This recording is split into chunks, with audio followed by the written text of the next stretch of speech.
Estás en mute. Mute. Ahí Es que sí.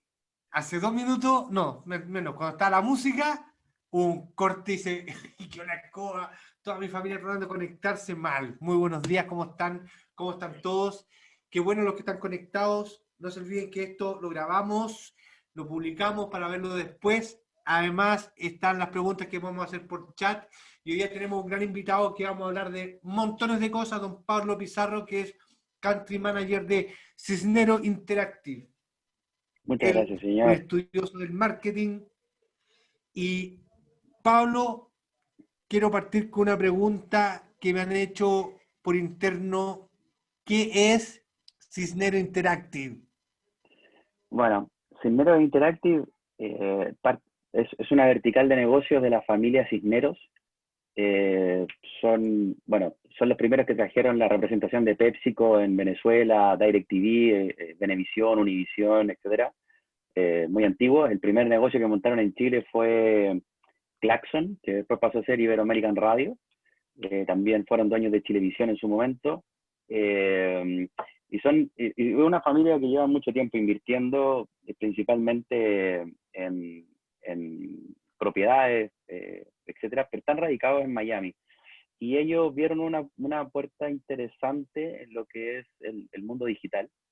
Y hace 7 años más o menos invirtieron en una empresa chiquitita que se llamaba Red Más, y esa empresa fue creciendo. Yo estoy hace 4 años en la compañía, y hoy en día nos ganamos una representación muy importante en la región, que es Spotify. Bueno, Cisneros Interactive en Centroamérica es muy fuerte, tiene la representación de Facebook. En su momento también tuvo la de Deezer, que es muy fuerte en Colombia.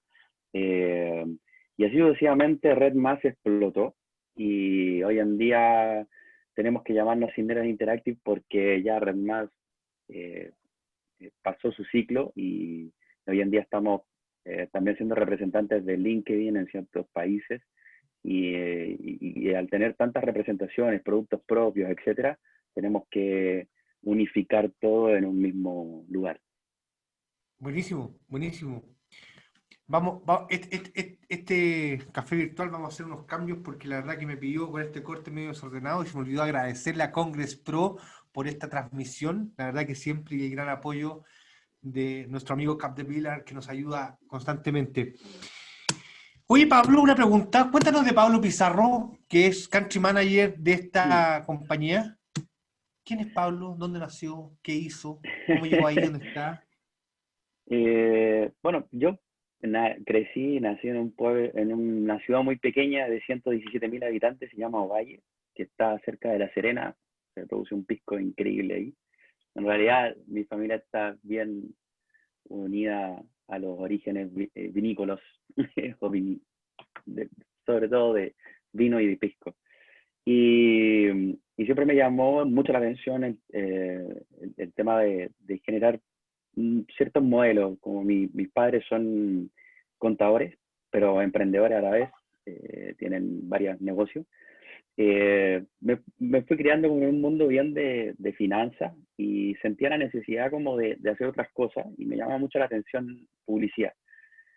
Y, y luego de eso, eh, empecé a estudiar en Santiago, y a los 21 años me ofrecen una práctica sin haber terminado la carrera, que era en una central de medios que para mí fue una gran escuela, que se llama Initiative, que es del grupo IPG. Y ahí estoy hablando del 2009 más o menos, y el 2009 varios personajes que estaban descubriendo el Internet. Patricio Tarola, que hoy en día está en La Tercera; Patricio Salas, que está encargado de toda la comunicación de Grafin, que es la agencia de la TAM Airlines en la región; y varias personas, Martín Osorio también, Gloria Lobo, que estábamos descubriendo cómo, yo con 21 años, 20 años, estábamos descubriendo cómo analizar Internet, las visitas y un montón de cosas. El modelo de negocio había cambiado, teníamos un cliente que era Soprole, que pedía landing page por todos los productos, era una locura, viste que tiene 200 productos y teníamos que hacer 200 landing. Recién estábamos intentando procesar el negocio de Internet y las visitas y las redes sociales. En conjunto se había lanzado Facebook en Chile el 2008. Entonces, era una red social súper hondera en ese tiempo. Estaba finalizando Group Shark. No sé si se acuerdan de esa, no sé si te acuerdas de que fue la primera señal de streaming de música.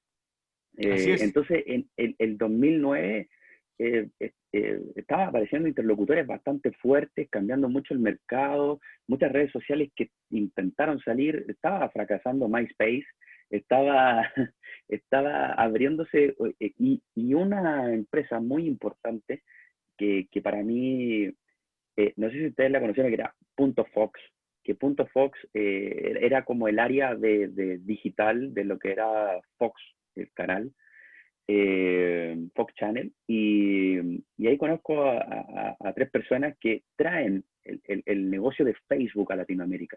Y es ahí donde en 2009 empiezan a crecer muchos blogs, muchos sitios, mucho contenido, y empieza a nacer estos blogs que uno podría registrarse y entrar y generar contenido. Todo eso era una avalancha de información. No estábamos preparados para nada, ni las agencias de medios estaban preparadas. Yo me quedaba, anecdóticamente, siempre cuento que siempre me quedaba como hasta las 12 de la noche, casi todos los días, cruzando información de un software que teníamos que era de visitas, que se llamaba TGI, que registra visitas en medios tradicionales, combinado con Comscore para poder ver si teníamos buenas analíticas o no en los sitios. No existía Google Analytics, no existía nada de eso. De hecho, en Estados Unidos había una empresa creada por Elon Musk, que el fundador de SpaceX y Tesla, que fue la primera empresa que tuvo, que se llamaba Zip2, Zip2, que hacía lo mismo que hacía que hace Google con las palabras clave, Google AdWords. Imagínate, no había ninguna herramienta y todo el mundo trataba como de ir generando, entender esto y generar negocio. Entonces es ahí donde yo llevaba 8 meses en esa compañía y conozco a Juan Francisco Díez, que es uno de los fundadores de BetaZ Network, que hoy en día es CEO de Initiative México, un gran tutor para ¿Juan mí. Francisco el Ancho o el Flaco? Lo conocí ancho. Gran Y Juan el Francisco tipo, Díaz, ¿eh? La verdad que yo lo estimo harto. sí, bueno, es conocido en Chile y ahora internacionalmente. Fue papá hace poco, así que si alguna vez ve este video le mando muchos cariños.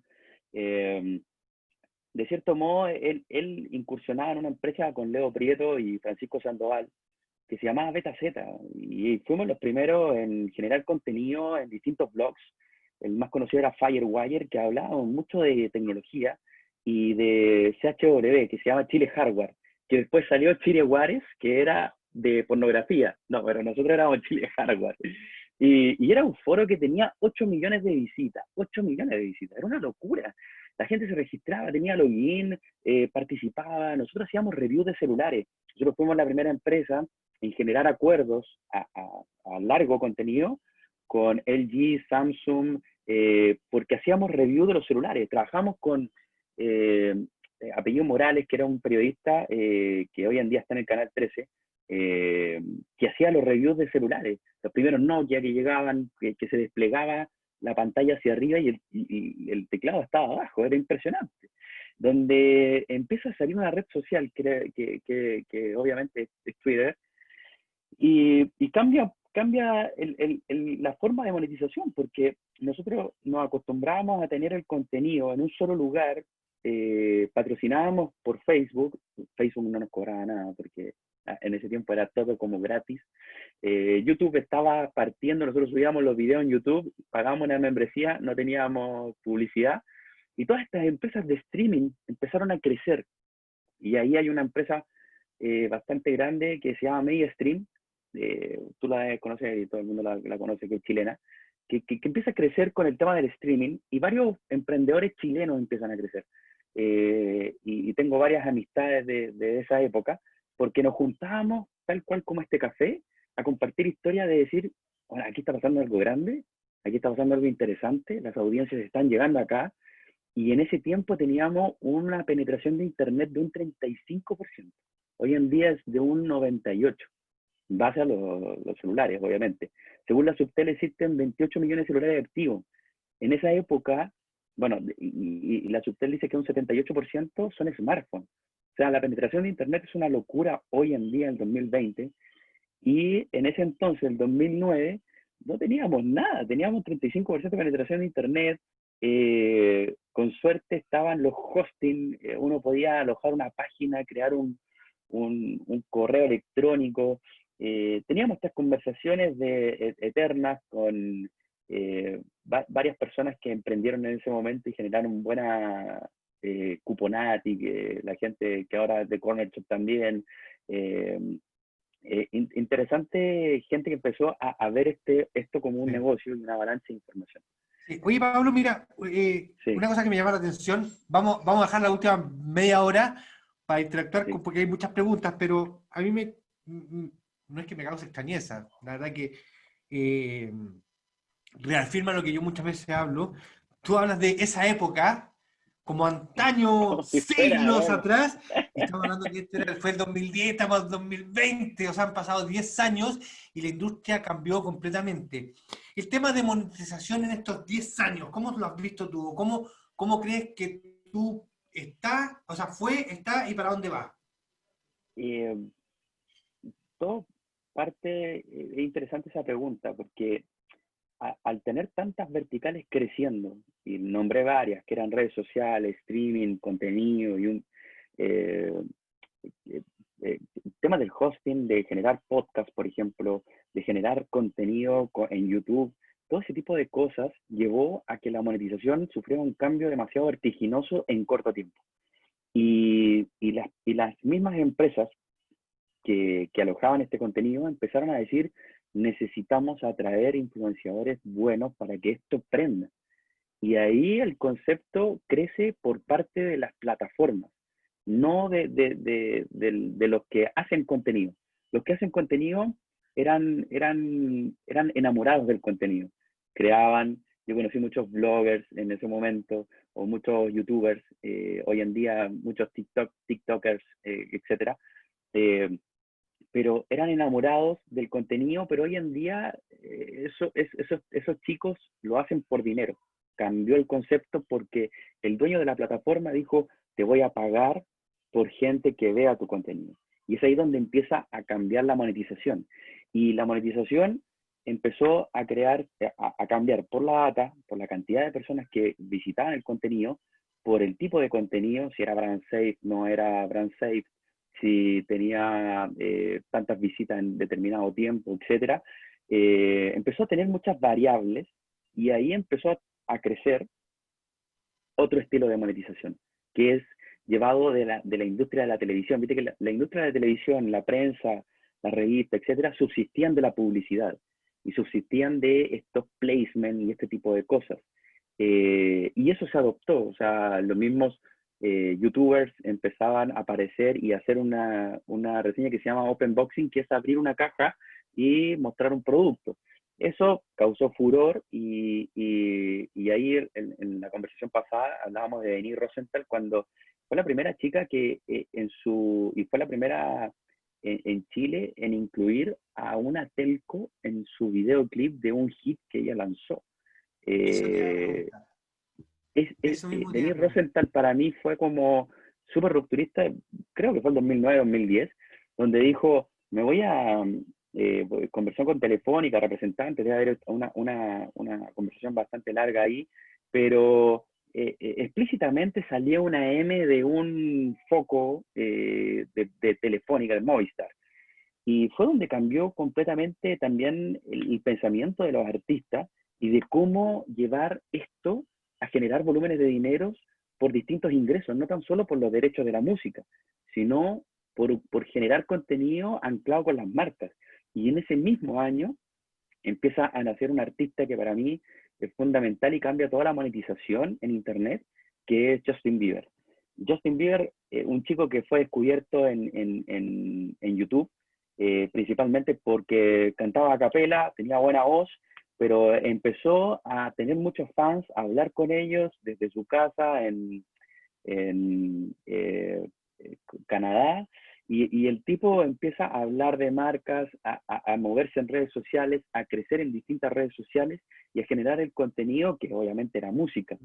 Y fue el primero, cambiando el estereotipo del artista que era como antisistema. Este tipo era completamente con el sistema de las redes sociales y de llegar a cualquier punto, en cualquier lugar, y que consumieran su talento en cualquier momento del día. Y eso cambia la perspectiva de la monetización, de mostrar algo en un momento adecuado, independiente de donde estés, porque siempre estás conectado. Es el desafío de las marcas hoy en día, es encontrar el momento del día para incentivar algo, una compra, quedar en el top of mind, etcétera. Pero como la gente está conectada a todo momento, en todo momento, empezando la conversación, me acuerdo que estábamos hablando de la oferta, yo me compré unos AirPods, y me dijeron, el Apple Watch es estar conectado 24/7. Es impresionante. Entonces, la monetización empezó a cambiar por factores más interesantes, y ahí hay una ruptura gigantesca que pasó hace 3 años atrás, tres años atrás, que todo el mundo como que no lo percibió bien, pero nosotros, y personalmente yo dije, aquí cambió la industria completamente, cuando sale Musical.ly, que actualmente es TikTok, Musical.ly, que era musical.ly, fue absorbido y después se llama TikTok. Empezó con un modelo de monetización que no era por las marcas, sino que era por los usuarios. Y es ahí donde instauró una política de live, que Facebook la había implantado de los Facebook Live, pero esta plataforma, Musical.ly, la impactaba por hacer live. Y era súper importante porque dentro de ese live había un botón para compartir un regalo, pero ese regalo eran monedas virtuales que se compran con monedas reales. Entonces, todas esas transacciones que hacían estos niños, que es una red social que partió siendo para menores de 15 años, 18 años, todos los chicos transaccionaban regalos, pero al fin y al cabo eran dinero, eran como en los videojuegos, cuando tú compras vidas, es plata real que se transforma en plata que es virtual, y puedes comprar dinero, no sé, obsequios, etcétera. Y es ahí donde empieza a armarse un modelo de monetización que es del consumidor, que paga a un tipo que hace contenido porque realmente me gusta tu contenido. Y es un premio que da el consumidor. Entonces cambia la percepción brutal del mercado en decir, la Internet parte diciendo que esto es tan bueno que tiene que llegar a todo el mundo, y porque tiene que llegar a todo el mundo, tiene que tener costos bajos, pero estos costos los asume la data, el vender a publicidad, un montón de cosas que hacen que la Internet sea gratis. Pero acá el concepto hace 3 años cambió con Musical.ly, de decir, el usuario paga por lo que quiere ver. Es cierto. Y es ahí donde... Sí, estoy completamente de acuerdo. Oye, Pablo, una pregunta. Sí. Si hablando de monetización, porque siempre yo he escuchado gente que gana muchas lucas, TikToker que gana esto. ¿Algún caso real que tú conozcas y que nos puedas compartir que lo está haciendo bien en Chile? ¿Algún famosillo? ¿Algún tipo medio famoso y un desconocido? Mira, para mí, Mario Selman no creo que lo conozcan, es un chico de 15 años que canta muy bien, y es chileno, y creo que vive en Estados Unidos, no lo sé bien, pero es un chico que nosotros analizamos y que nace muy fuerte en Musical.ly. Cuando luego pasa a ser TikTok, se transforma en uno de los TikTokers más seguidos, con 3.9 millones de usuarios, una locura. Eh, y también hay otro chico que, bueno, en realidad el rostro de Falabella es una chica que no me recuerdo el nombre, que es una chica de 15 años, 17 años más o menos, que son chicos que en realidad parten haciendo contenido interesante, divertido, jocoso, que luego se enfrentan con las marcas. Hay varias empresas que se dedican a buscar talento. Hay varias marcas que quieren linkearse también con estos rostros jóvenes que son muy influyentes en las redes sociales y que para llegar a un público que no están llegando actualmente. Yo siempre doy el caso, mi hijo tiene 3 años y ve una película y sabe que en Spotify puede encontrar la música de esa película. Tengo sobrinos que no conocen rostros como, no sé, José Miguel Viñuela, por ejemplo, no lo conocen. No conocen a Tom Katomisic, no conocen a rostros de la televisión, sí, pero tú le nombras a Mario Selman y lo conoce. Es un Sí, TikToker. O sea, es y cierto. cambia, cambia el paradigma de la tele te hace visible, no, YouTube, eh, las redes sociales te hacen visible. Entonces Ujú. cambia el modelo también de monetización porque parte del juego de las redes sociales, que es siempre, nosotros siempre decimos que es 9-5-1, o sea, perdón, que es el juego del 8-2-1, que es el 8 del total, el 8 o el 80% de la gente es voyerista. El 2 hace contenido y el 1% hace like. Es como, partiendo de esa base, la gente entiende que cuando hace contenido se va a encontrar con mucha gente que lo ve, lo pasa, lo consume, se va, pero eso significa una monetización. Sí. Ahora, las personas que participan de verdad, que son chicos que siguen, que se conectan a tal hora, que siguen a un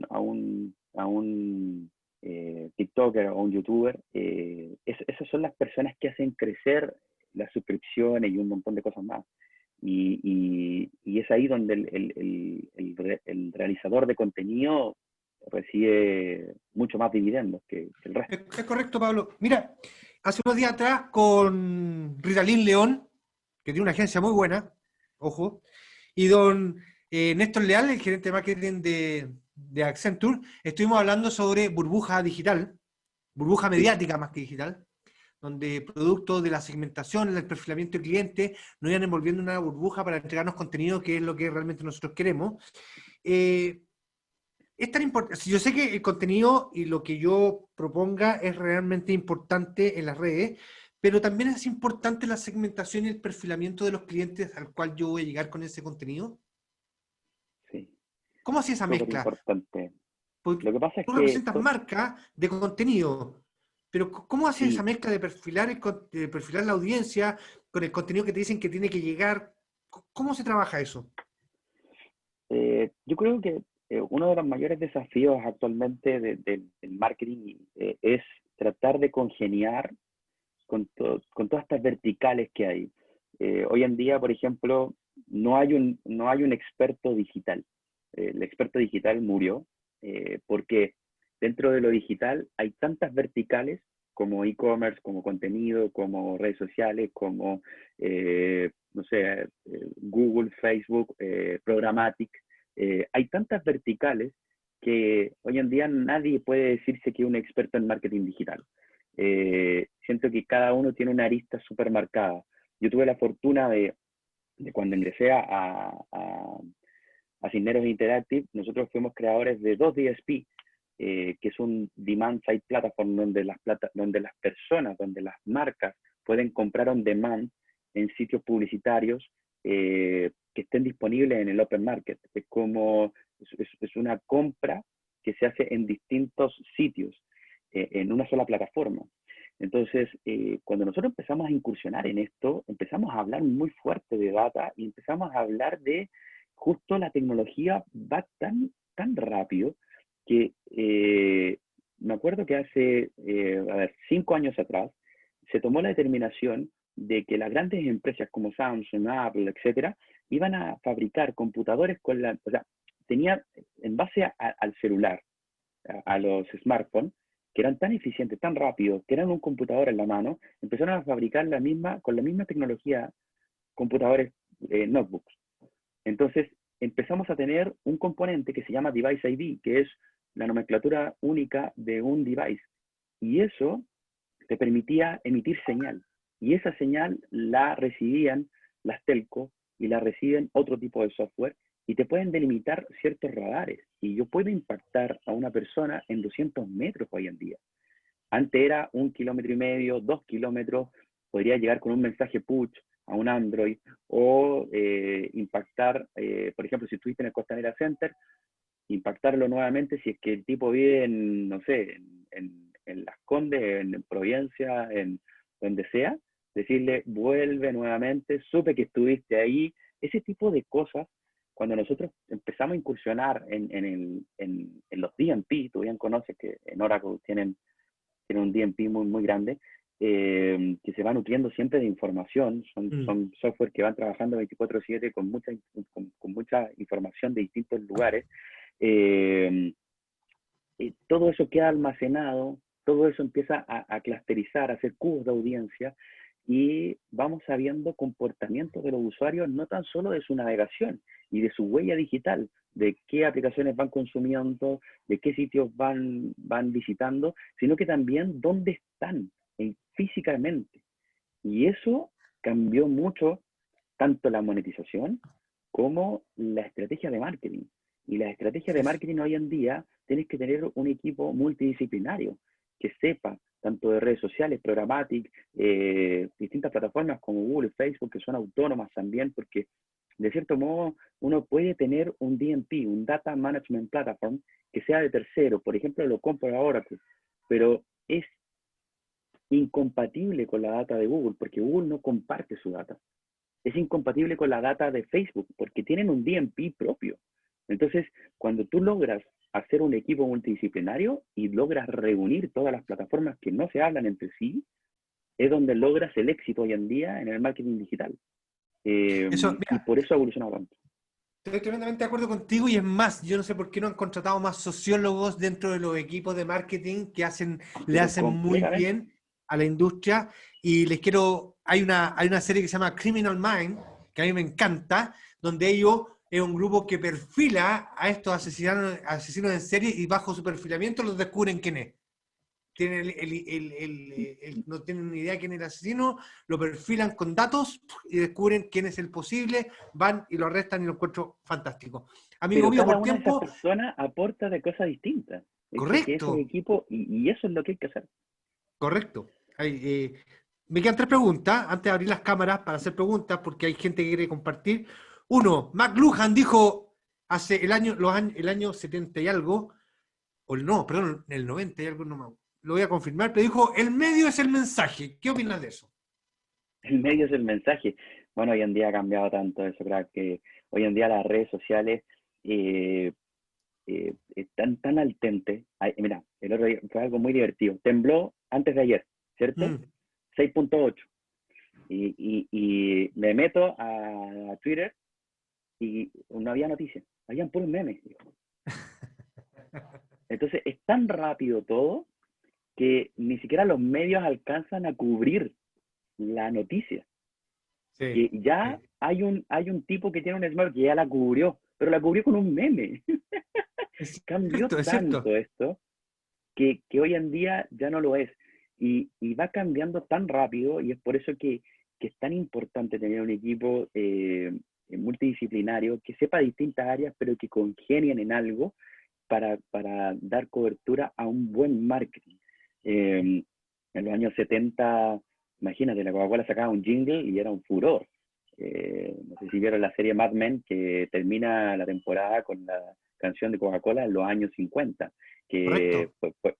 fue una locura, todos los chicos bronceados, etcétera, tomando Coca-Cola. Eh, Cambiaron los tiempos, hoy en día no existe eso, ya Sí, no está más. sí. De Oye, hecho, mira, hay agencias que tienen personas expertas en memes. Ojo. pero es cierto.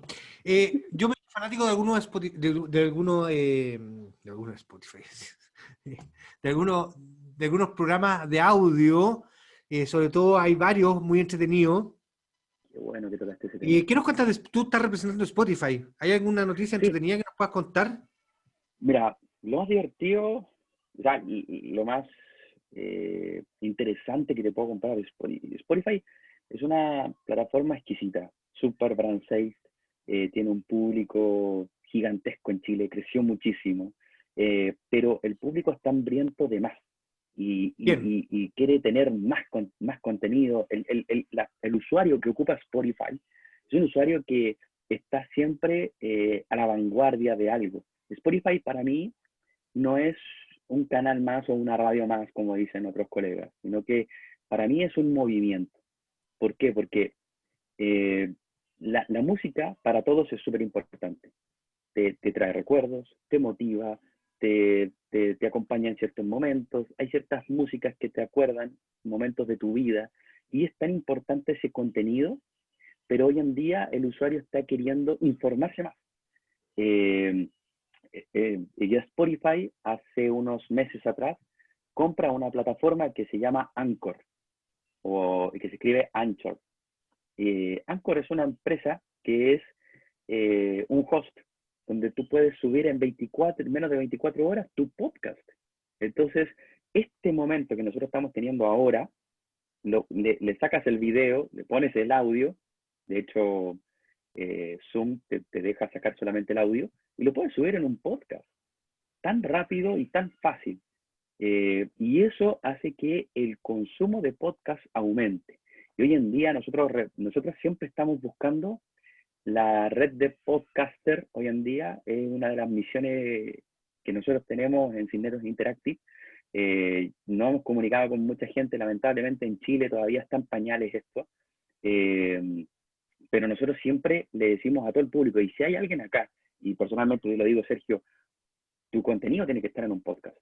Las marcas están creando, el otro día nos juntamos con el Banco de Chile, está haciendo podcast, no tan solo para bandas chilenas de Lollapalooza, sino que también está haciendo podcast para evitar fraudes, para el phishing, para clonaciones de tarjetas, para evitar ese bueno, yo te tipo. voy a dar el dato. Tres datos. Sebastián Lerux, Rita Lin y Roberto Cami, tres podcasts que sí hay que escuchar porque están muy, muy Yo buenos. Amigo leí el mío, libro de Roberto Camus, muy ¿ah? bueno, Sí. Piensa al revés, Amigo mío, no lo nosotros leí. tenemos una fórmula que es la fórmula de la innovación. Y decimos que la innovación es igual a la creatividad más la tecnología partida, o sea, perdón, multiplicada por los datos al cuadrado. Entonces, innovación es igual a la creatividad más la tecnología por datos al cuadrado. Tu humilde opinión antes de abrir las cámaras y los micrófonos para interactuar con nuestros asistentes. Pues mi opinión de esa fórmula, ¿Correcto? la escuché la primera vez en un café que tuvimos en la MD hace 2 años. Me encontré genial, me encontré genial. Me encontré muy bueno y en realidad toda la razón. Aplicado al 100%. La creatividad es básica en este estilo tan rápido, porque va cambiando tan rápido que la creatividad tiene que ser indispensable dentro de esa fórmula. Y la Mm. tecnología por dos, hay que entender muy bien la tecnología y los pasos que se ha dado. Hay una frase que decía Napoleón, que era, para hacer historia, primero hay que saber de la historia. Y creo que muchas personas obvian eso. Hay que saber los modelos de negocios con qué se iniciaron las grandes empresas. Hay que saber que Snapchat, por ejemplo, fue creada y no fue exitosa al principio. Y lo que le hicieron exitosa fueron los niños de 13 años. Hay que saber que Facebook también no fue exitoso de la noche a la mañana. Eh, Fueron probando distintos modelos de negocio, fueron creando videojuegos. ¿Quién no jugó a la granja en Facebook? Mm. Y que después dejaron de lado. Son cosas que son bien importantes, y elevado al 2, elevado al cuadrado, lo encuentro genial, porque sí hay que aprender de los errores del resto. Buenísimo. Pablo, mira, yo siempre después que esto se publica doy tus datos y todo, pero igual te pido que tus datos los pongas en el chat, cosa de que los que están de audiencia puedan tomarlo y hacer alguna consulta en directo. Yo les pido, vamos a abrir los micrófonos, vamos a abrir las pantallas, vamos a abrir las cámaras, voy a poner todo el recuadro y te voy a hacer solamente, yo voy a partir con una pregunta que está en el chat, que es de mi amigo Joaquín Fonbaer, que dice, ¿cómo se define ser representante de marcas tan poderosas y de temas digitales y qué involucra esto? ¿Cómo lo defino? Es una responsabilidad muy grande, muy grande. cuando tú creas tecnología y creas un producto propio, la cancha se te abre un montón y puedes hacer todos los modelos de negocio que tú quieras.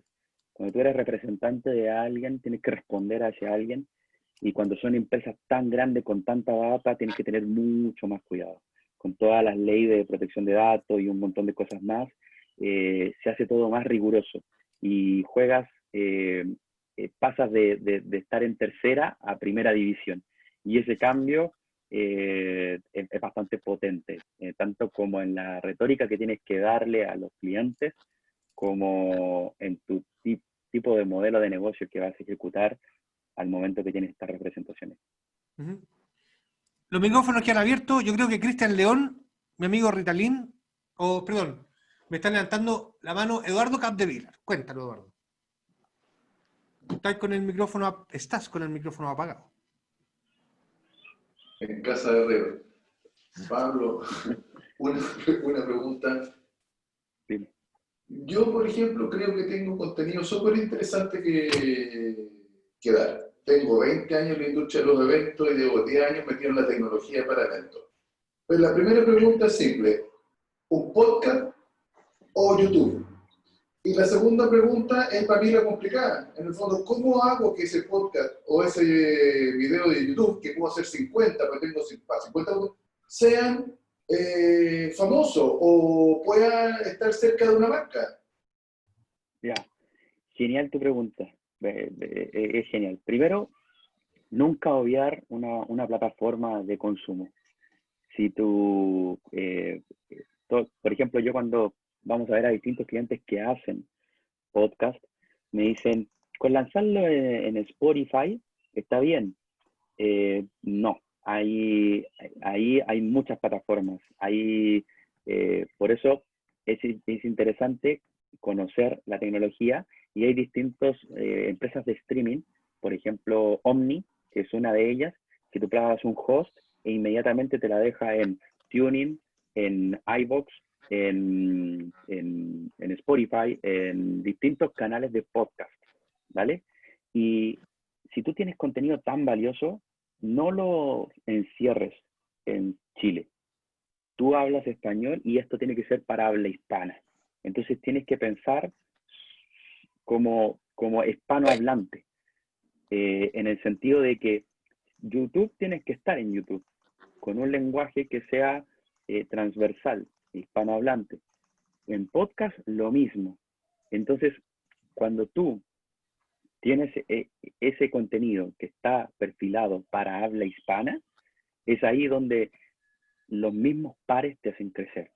Y el hecho de que tú estés compartiendo y diciendo, visiten mi sitio, visiten, o moviéndolo por las redes sociales, para gente de habla hispana y hablando en transversal, es lo que te hace crecer. Nosotros somos 18 millones de habitantes, pero el contenido que tú consumes en tu celular no es de Chile, es global. Entonces, tu contenido tienes que seleccionarlo y tienes que dejarlo para habla hispana, y que lo escuchen argentinos, colombianos, venezolanos, bolivianos, peruanos, etcétera, españoles. Ese es el éxito de hacer conocido tu contenido.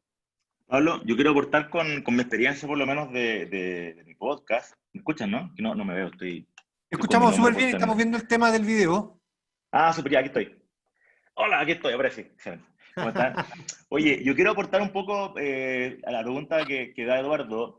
Por lo menos lo que yo he hecho, y tiene mucho que ver con lo que uno hace como publicista, la verdad. Yo siempre digo lo mismo. Todo lo que yo hago, por lo menos con mis canales, con mi marca personal, es copy-paste de lo que aprendí con las marcas. O sea, las marcas son las marcas.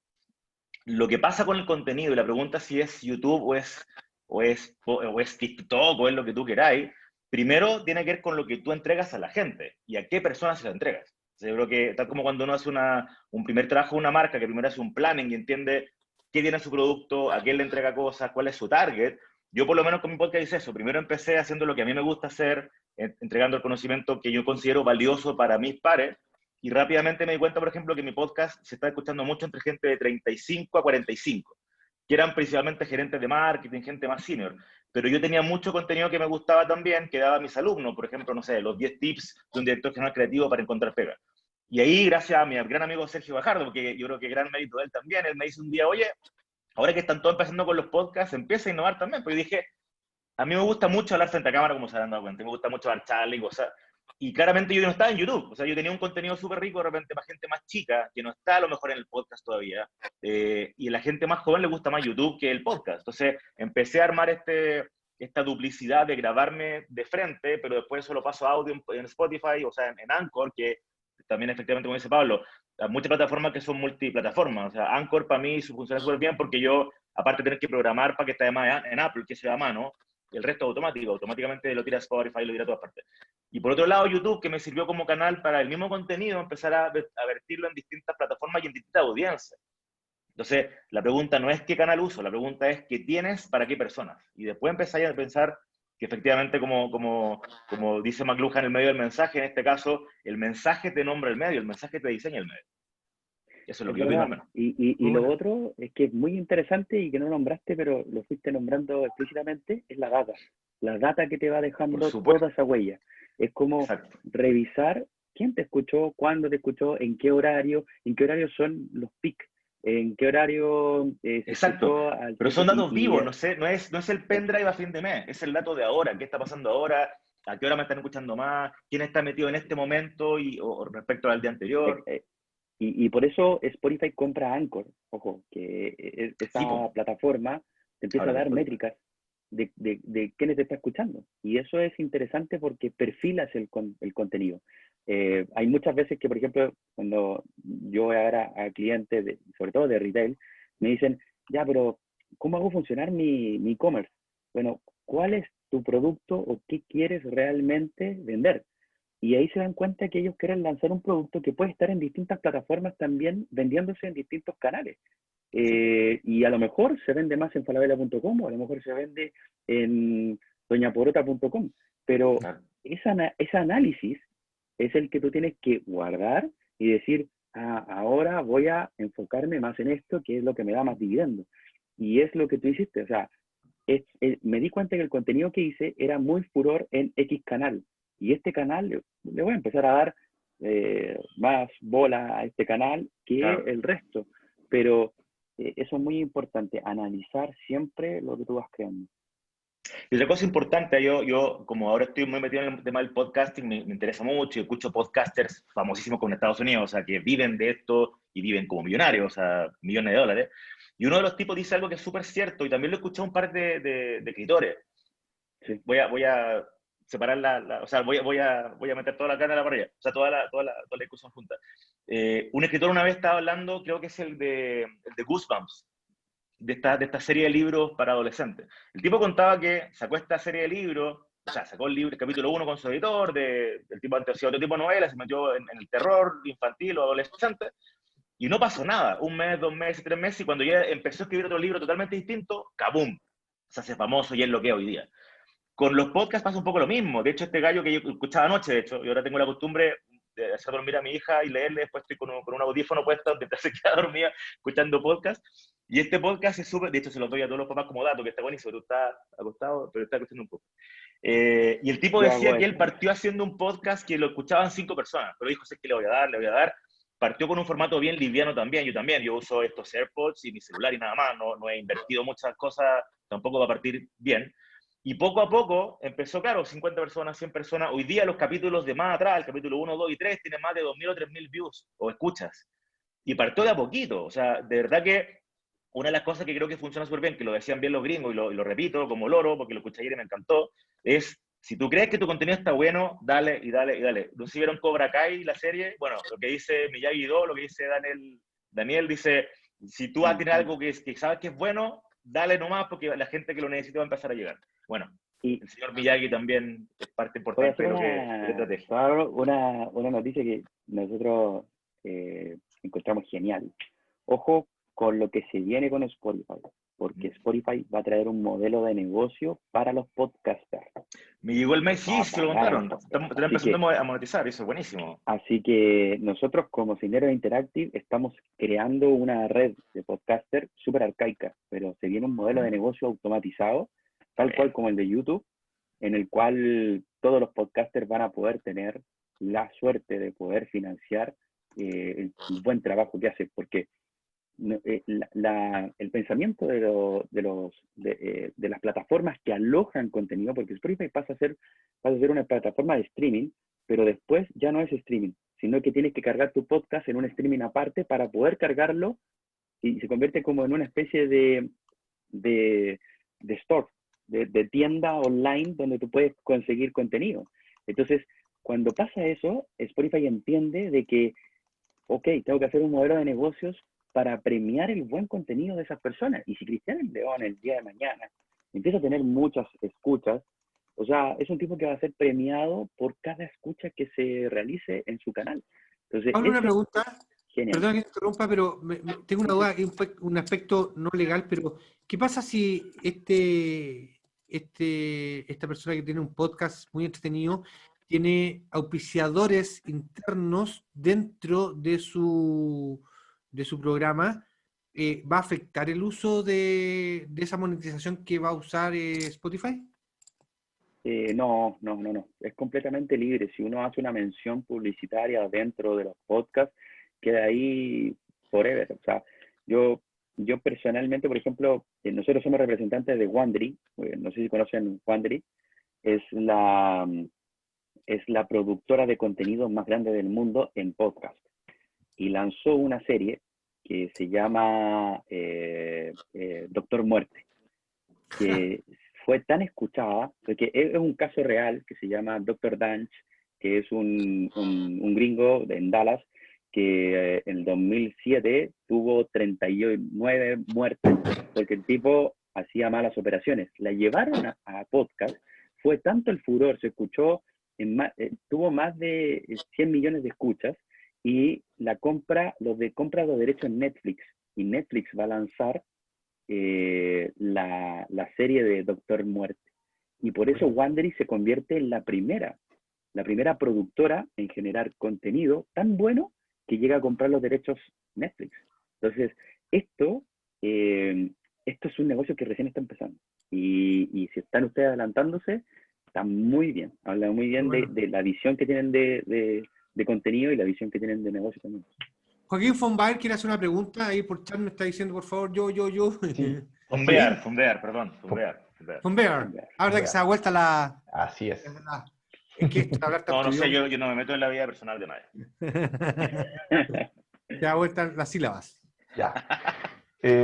No, encuentro súper interesante todo esto que nos ha contado Pablo. Me quedo sobre todo yo siempre en todas estas charlas donde me declaro un poquito desconocedor de hartas cosas, pero he aprendido muchísimo y me trato de quedar con alguna frase que ha dicho y Pablo dijo una que me hizo mucho sentido, que es el piensa global. Yo creo que muchas veces como que nos encerramos en justamente lo que tenemos en lo más cercano o en nuestro país y hoy en día cuando uno quiere estar un poco de repente metido o hacer cosas, ciertamente el país termina quedando chico, tanto por un tema y es lo que dice Ritalin también, que finalmente lo terminan escuchando en otros lados y uno nunca sabe por dónde puede venir la mano. Ahora, mi pregunta iba en relación a un tema que comentó Pablo en un principio, sobre todo pensando en cómo se han desarrollado estos personajes que son de corta edad y que finalmente también entregan un contenido que o sea, que yo, Joaquín, lo veo más como un tema de entretención o de chacoteo que les permite generar una explosión de gente que los sigue porque se entretiene al verlo, lo cual me parece tremendamente valioso. Pero ¿qué hay después de la parte o del interés que puedan tener marcas en contenido que es realmente de valor desde el punto de vista del aporte al desarrollo, de que genera aprendizaje o cosas por el estilo, y que finalmente también pueda ser más proyectable en el tiempo o que le pueda efectivamente servir a la persona más allá de darle un momento a que entretenido esto lo voy a compartir? ¿Cómo ves eso? Mira, las marcas siempre están en búsqueda de nuevos nichos. Y una de las cosas que más abre esa vertical es simplemente que ese contenido sea acorde con la marca. Y hay un caso bien particular. Nosotros cuando nosotros trabajamos con muchas marcas que están buscando siempre rostros o están buscando siempre conectarse con algún contenido que esté de moda o que esté siendo pioneros. Hay dos reglas ahí: o eres el primero y la rompes, o te subiste al carro después. Y las marcas siempre tratan de ser las primeras. Cuando tú hablas, por ejemplo, de ciertas temáticas que para las marcas son imposibles hablar, porque las marcas no pueden abarcar todas las temáticas y no tienen la fuerza de trabajo, el recurso humano suficiente para poder abarcarlas. Cuando tú empiezas a hablar con un nicho, cuando tú empiezas a darle fuerte a una vertical que consideras que está buenísima, que es innovadora, que tarde o temprano va a llegar una marca que te va a decir: lo estás haciendo increíble, quiero meterme acá, ¿cómo lo hago? Y eso no va a cambiar, eso no cambia. Antiguamente, y eso se hizo muy, muy famoso, yo te diría como en el 2008, cuando empezaron a salir los blogs, cuando la gente empezó a decir: quiero consumir otro contenido, no quiero ver televisión, ya no quiero escuchar al tipo de la noticia o leer el mismo diario. Quiero escuchar a alguien con un tono distinto que se acerque a lo que realmente me gusta. Y eso parte del 2008 y salieron grandes bloggers, después salieron youtubers, etcétera, pero ahí las marcas cambiaron el rol. Ya no es poner una publicidad o anclarme a algún contenido.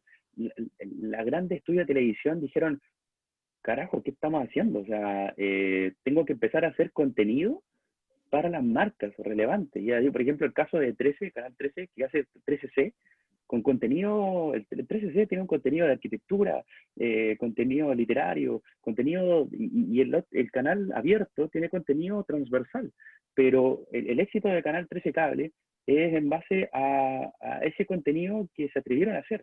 Entonces, si tú encuentras hoy en día una vertical que nadie ha tocado y empiezas a ser referente en eso, o sea, vas a hacer un hit, pero es tiempo y trabajo. Oye, qué bueno. Mira, estamos a los 5 últimos minutos. Una frase que dijo Ritalin que me encantó y que la vamos a hacer nuestra porque es más o menos lo que tú estás contándonos. Que dice: si tu contenido es bueno y sientes que es bueno, dale, porque uno tiene que jugar con pasión. Y eso lo compro y te agradezco también mucho a ti con el tema que nos estás contando. Lo otro decía, si no eres el primero, yo digo, busca un segmento que no esté tomado y apodérate de él. Página 64, libro Marketing, que se puede descargar gratuitamente en marketing.cl. Perfecto. Ok.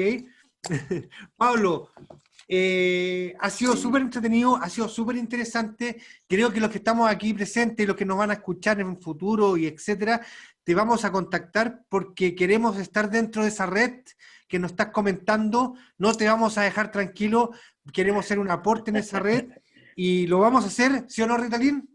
¿Cierto que sí? Yo quería terminar te invito con una... ahora Sí. a que nos desafíes, porque nosotros jugamos siempre al final, nuestro invitado nos desafía con algo para irnos a trabajar en la semana, para darle una vuelta, para ir a investigar, para ser curioso. Así que te dejo la pantalla, muchas gracias, nos despedimos, te agradezco infinitamente y te dejo estos 5 minutos estos 2 minutos para que nos desafíes, nos tienes un mensaje y nos vamos y nos esperamos el próximo jueves. Muchas gracias. No, gracias. Mira, les voy a contar una anécdota y de ahí sale el desafío, que lo encontré maravilloso, pero a la vez muy fuerte. Mark Zuckerberg, cuando adquiere la empresa Instagram, negocia, paga $1 billón, etc. Inmediatamente cuando firma, el tipo se va a un café. Y del café, bueno, se va a los abogados, etc. Él se queda mandando un mail. Y en el mail lo manda a todas las personas de Facebook de alto cargo. Y se lo manda también a inversionistas. Y les dice: hoy hemos adquirido la empresa que pudo haber matado a Facebook. El trabajo que ustedes están haciendo no es suficiente. Si nosotros no creamos el producto que va a matar a Facebook, estamos perdidos. Luego de eso hubieron varios despidos. Aquí iba Mark Zuckerberg, es que él tiene un pensamiento muy agresivo, muy violento, en el sentido de que le exige siempre a las personas que trabajan con él innovación. Porque si ellos no logran hacer un producto que mate al primero, están perdidos. Van a tener que aflojar $1 billón y comprar otra empresa. Si bien Facebook tiene la capacidad de hacerlo, no es la idea. Nadie quiere perder dinero. Pero ustedes tienen que ser capaces de que si crean un producto, hacer otro que lo mate. Para así evolucionar, innovar y siempre estar en la cresta de la ola. Ese es el desafío a pensar. Genial. Muchas gracias. Gracias a todos, se pasaron y nos vemos el próximo jueves.